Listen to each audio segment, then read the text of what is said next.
Hi hello ನಮಸ್ಕಾರ friends, ಎಲ್ಲರೂ ಹೆಂಗದಿರಿ? ಆರಾಮದಿರಿ ಅನ್ಕೋತೀನಿ. ನಾವು ಕೂಡ ಆರಾಮದೇವೆ ನೋಡ್ರಿ. ಬರ್ರಿ ಇವತ್ತು ಸಿಂಪಲ್ಲಾಗಿ ಕುಂಬಳಕಾಯಿ ಪಲ್ಯ ಯಾವ ರೀತಿ ಅಂತ ಹೇಳ್ಕೇಸಿಂದು ನೋಡ್ಕೊಂಬರಂಬ್ರಿ. ತುಂಬ ಸಿಂಪಲ್ ಆಗಿರಿ, ಸ್ವಲ್ಪ ಸಾಮಗ್ರಿಗಳು ಹಾಕಿ ಮಾಡುವಂಥದ್ರಿ. ಇವಾಗ ಕುಂಬಳಕಾಯಿ ತೊಗೊಂಡು ನೋಡ್ರಿ, ಒಂದು ಕುಂಬಳಕಾಯಿ ತೊಗೊಂಡೇನ್ರಿ. ಅದ್ರಾಗ ಅರಿಶಿಣ ಪುಡಿ, ಸ್ವಲ್ಪ ಉಪ್ಪು ಹಾಕ್ಕೊಂಡು ನೋಡ್ರಿ, ಎರಡು ಕೂಡ ಹಾಕಿಬಿಟ್ಟಿನಿ, ಹಾಕೋಬೇಕ್ರಿ.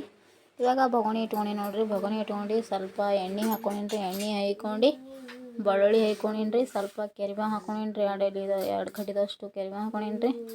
ಇದು ರೀ ಮಿಕ್ಸರ್ದಾಗ ಬೆಳ್ಳುಳ್ಳಿ ಆಯ್ತು, ಜೀರಿಗೆ, ಮೆಣಸಿಗೆ ಮೂರು ಕೂಡ ಹಾಕಿ ರುಬ್ಬಿದ್ದೀನಿ ನೋಡ್ರಿ. ಅದು ಎಣ್ಣೆಗೆ ಫ್ರೈ ಮಾಡ್ಬೇಕ್ರಿ, ಎಣ್ಣೆಗೆ ಹುರ್ಕೋಬೇಕ್ರಿ. ಅದು ಹಾಕ್ಕೊಂಡು ಕೇಸಿಂದು ಇವಾಗ ಕುಂಬಳಕಾಯಿ ಅರಿಶಿಣ ಉಪ್ಪು ಹಾಕಿರೋದಲ್ರಿ, ಅದು ಕೂಡ ಇದ್ರಾಗೆ ಹಾಕಿಬಿಡ್ಬೇಕ್ರಿ. ಹಾಕಿಸಿಂದು ತಿರುಗಾಡ್ಬೇಕ್ರಿ. ಅದರಲ್ಲಿ ಸ್ವಲ್ಪ ಕೈ ತಿರುಗಾಡ್ಬೇಕ್ರಿ, ಚೆನ್ನಾಗಿ ಕಲ್ಸ್ಕೊಬೇಕ್ರಿ. ಅದು ಚಂದ ಸೂಪರಾಗಿ ಕಲ್ಸ್ಕೊಬೇಕ್ರಿ. ಎಣ್ಣೆ ಕೂಡ ನೀರು ಬಳಸಬಾರ್ದ್ರಿ. ನೀರು ಹಾಕಿ ಕಲ್ಸ್ಕೊಂಡು ಕೇಸಂದು ಹಾಗೆ ಹಾಕ್ತಾರಲ್ರಿ. ನಾವು ಎಣ್ಣೆ ಫಸ್ಟ್ ಕುಂಬಳಕಾಯಿ ಎಲ್ಲ ಫ್ರೈ ಮಾಡಿಬಿಟ್ಟು ಆವಾಗ ನೀರು ಹಾಕೋತೇವ್ರಿ. ನಮ್ಮ ಕಡೆ ಇದೇ ರೀತಿನೇ ಮಾಡೋದ್ರಿ, ಹಳ್ಳಿ ಕಡೆಗೆ.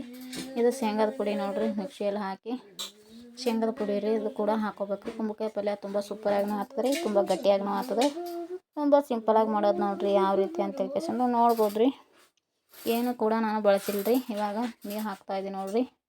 ನೀರು ಒಂದು ಗಿಲಾಸಿನ ಅಷ್ಟೇ ನೀರು ಹಾಕ್ಬೇಕ್ರಿ, ಅದೇ ನೀರು ಬಿಡ್ತಲ್ರಿ. ಹಾಗಾಗಿ ಮುಖ್ಯ ನೀರು ಹಾಕ್ಬೇಕ್ರಿ. ಹಾಕಿ ಮುಚ್ಚಿದ ನಂತರ ನೋಡ್ರಿ ಯಾವ ರೀತಿ ಆಗ್ಯದ ಅಂತೇಳಿ ನೋಡ್ಬೋದ್ರಿ. ಇಲ್ಲಿ ಕುದಿಲಕತ್ತದ ನೋಡ್ರಿ. ಪಲ್ಯ ಎಷ್ಟು ಚೆನ್ನಾಗಿ ಬಂದದ್ರಿ, ಎಷ್ಟು ಸೂಪರಾಗಿ ಬಂದದ್ರಿ ಫ್ರೆಂಡ್ಸ. ನೀವು ಕೂಡ ಟ್ರೈ ಮಾಡಿ ನೋಡ್ರಿ.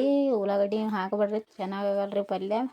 ಬೆಳ್ಳುಳ್ಳಿ ಹಾಕಿಸಿಂದು ಮಾಡಿ ನೋಡ್ರಿ, ತುಂಬ ಸೂಪರಾಗಿ ಬರ್ತದೆ ರೀ ಕುಂಬಳಕಾಯಿ ಪಲ್ಯ. ಉಳ್ಳಾಗಡ್ಡಿ ಹಾಕಿದ್ರೆ ಅಷ್ಟೊಂದು ಚೆಂದ ಆಗಲ್ರಿ. ನಾವು ಬೆಳ್ಳುಳ್ಳಿನೇ ಹಾಕಿಸಿಂದು ಮಾಡೋದು ನೋಡ್ರಿ. ಇವಾಗ ಕುದ್ದದ ನೋಡ್ರಿ, ತೆಳಗಿಳಿಸ್ತೀನಿ ಯಾವ ರೀತಿ ಆಗ್ಯದ ಅಂತೇಳಿ ನೋಡ್ಬೋದು ನೋಡ್ರಿ. ನೀವು ಇಲ್ಲಿ ತುಂಬ ಸಿಂಪಲಾಗಿ ಮಾಡ್ಬೋದು ರೀ. ರೊಟ್ಟಿಗೆ ಚಪಾತಿಗೆ ತುಂಬ ಸೂಪರಾಗಿ ಹತ್ತದ್ರಿ ಫ್ರೆಂಡ್ಸ. ನೀವು ಕೂಡ ಟ್ರೈ ಮಾಡಿ ನೋಡ್ರಿ. ಎಲ್ಲರೂ ಕೂಡ ಸಪೋರ್ಟ್ ಮಾಡ್ತಾಯಿದ್ರಿ, ತುಂಬ ಹೃದಯದ ಧನ್ಯವಾದಗಳು ಫ್ರೆಂಡ್ಸ. ಹೀಗೆ ನಿಮ್ಮ ಸಪೋರ್ಟ್ ಇರಲಿ ಅಂತೇಳಿ ಕೇಳ್ಕೊಳ್ತೀನಿ ನೋಡ್ರಿ ಫ್ರೆಂಡ್ಸ. ಯಾವ ರೀತಿ ಅಂತ ನೋಡ್ಬೋದು ರೀ. ತುಂಬ ಸಿಂಪಲಾಗಿ ಮಾಡಿದ್ದೀನಿ ನೋಡ್ರಿ ಫ್ರೆಂಡ್ಸ್, ಎಷ್ಟು ಸೂಪರಾಗಿ ಬಂದದ್ರಿ. ಉಣ್ಣಕ್ಕಂತೂ ತುಂಬ ಟೇಸ್ಟಿಯಾಗಿರ್ತದೆ ರೀ. ಉಂಡೆ ಮಾಡಿದ್ದೀನಿ ನೋಡ್ರಿ, ಶೇಂಗಾ ಉಂಡೆ ರೀ. ನಮ್ಮ ಮನ್ಯಾಗ ಏನೂ ತಿನ್ನಕ್ಕಿರ್ಲಿಲ್ಲಲ್ರಿ, ಅದಕ್ಕೆ ಸ್ವಲ್ಪ ಶೇಂಗಾದ ಕಾಳು ಇದ್ದೀವಿ ರೀ. ಅದ್ರ ಸಲಾಗಿ ಸ್ವಲ್ಪ ಹುಂಡಿನೂ ಮಾಡಿ ನೋಡ್ರಿ. ಇಷ್ಟ ಏಲಕ್ಕಿ, ಬೆಲ್ಲ, ಶೇಂಗಾ ಎರಡು ಕೂಡ ಮಿಕ್ಸಿಯಲ್ಲಿ ಹಾಕಿ ಹುಂಡಿ ಕಟ್ಟಿದ್ದೀನಿ ನೋಡ್ರಿ. ಇಷ್ಟ ಆದರೆ ಕಮೆಂಟ್ ಮಾಡಿ ಫ್ರೆಂಡ್ಸ, ಸಬ್ಸ್ಕ್ರೈಬ್ ಮಾಡಿರಿ.